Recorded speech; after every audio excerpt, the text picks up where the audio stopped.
G'day, hello, and welcome to everyone. Rob Macbeth here, and today we're going to learn about the states of matter, or sometimes referred to in other textbooks as the particle model theory. Let's begin. So today we're going to be looking at the particle model theory. This will be states of matter, and I'd like to tell everyone what we're going to be learning about. So we'll be looking at the learning objectives, state the distinguishing properties of solids, liquids, and gases. Now, I'd like to pose to you a few questions. And before I say anything else, I want you to think about these questions and see if you can answer them. Maybe yes, maybe no. You might ask yourself the question, what is matter? Can we see it? Can we see it? Can we believe it? Maybe not, maybe so. Can we smell it? Matter. Give it a good sniff. Can we taste it? Yeah, if we stick something in our mouth, we can usually taste. Do they mix together, these different types of states of matter? Perhaps they do. Perhaps some don't. Some do more than others. What do we usually call these types of matter? Now, as far as knowledge and understanding is concerned, we know, I hope, that matter is made up of this phrase called particles. And it can be in a solid, liquid, or gaseous state. We can see matter, as evidenced in science, by using either your eyes, and you can see them as dust particles seen scattering in a bright ray of sunshine, or more solid evidence using an electron microscope. And this can see very, very small particles. For example, a poliovirus, usually magnified about 2 million times. And we could see a spherical particle with tens of thousands of individual particles that I'm going to coin the phrase now called atoms. Now, as we know, we're made up of these particles and atoms, and they mix together. And by mixing, we mean they collide in one another, whatever state it may be: solid, solid, solid, liquid, liquid, liquid, gas, liquid, gas, gas. And when they do collide, they move randomly in all directions once they get hit. This process of particles colliding and mixing with one another is called diffusion. According to the above learning outcomes, we have to distinguish between these different types of particles called solids, liquids, and gases. Now, briefly, a solid is usually hard, has a fixed shape, and the example I like to show you is this one, which is a solid 500-gram mass weight. It's got a fixed volume, it's high density, it feels heavy, particles are close together. And it's got what we call low kinetic energy. The particles aren't moving much. Now, I'll show you another solid, slightly different. This is a rock, a granite rock, pebble. Again, it's hard, not as hard as this metal, but still very hard, has high density, and again, low kinetic energy. And the last example I want to show you here is this bung.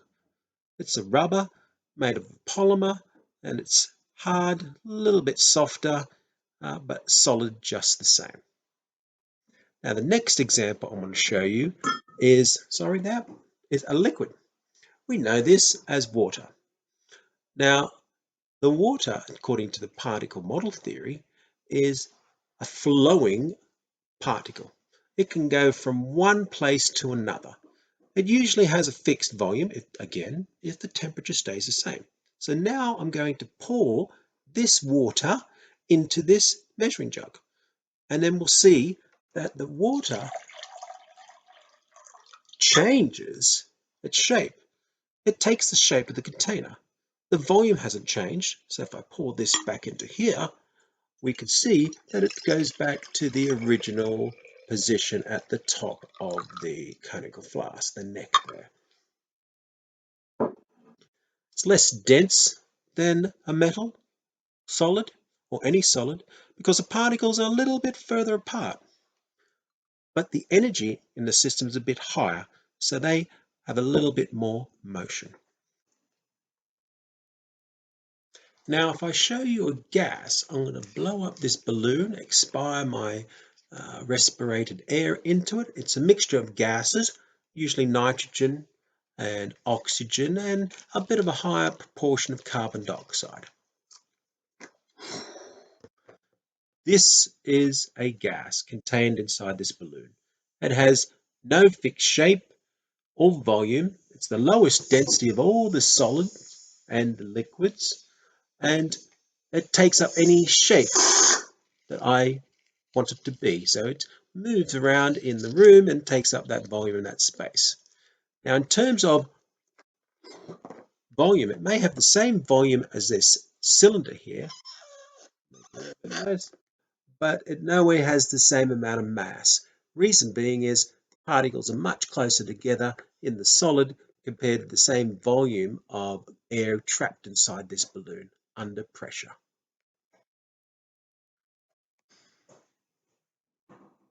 Now I have 3 questions that I want you to do to find out how much you think you know about the work we've just done. So this is now a quick exercise called a quick 3.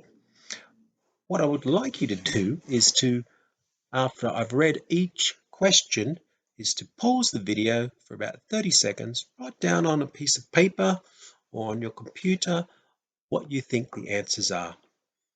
Then at the end of each question, I will give you the answer. So let's begin. What are the 3 states of matter called? Answer: solid, liquid, gas. Question 2. Name 3 distinguishing properties of a solid. Answer: solids are hard, they have a fixed shape, fixed volume, fixed density, and they have the lowest kinetic energy of all the 3 states. Question 3. What are the distinguishing differences in the properties of a solid versus a liquid? Answer: solids are hard, liquids flow. Solids have a fixed shape, liquids do not. Solids are high in density, liquids are lower. Solids have a lower Ke than liquids. Now, I'd like to show you a bit of a conundrum now. We always should be thinking about science because sometimes things do not fit the rule. There are things called, dare I say, exceptions to the rule. So, what I propose is I'm going to pour this water into the measuring jug. I'm going to place some ice I have here. What do you think is going to happen? I'm going to place it in now. Lo and behold, according to particle model theory, solids have more density than liquids. So why is the ice floating on a liquid? We'll have a look at this and more oddities in science and try to explain with some scientific rigor why it is so. Thank you for listening. Goodbye. Remember to click like or subscribe if you want to see any more of my future videos on chemistry. Thank you for listening.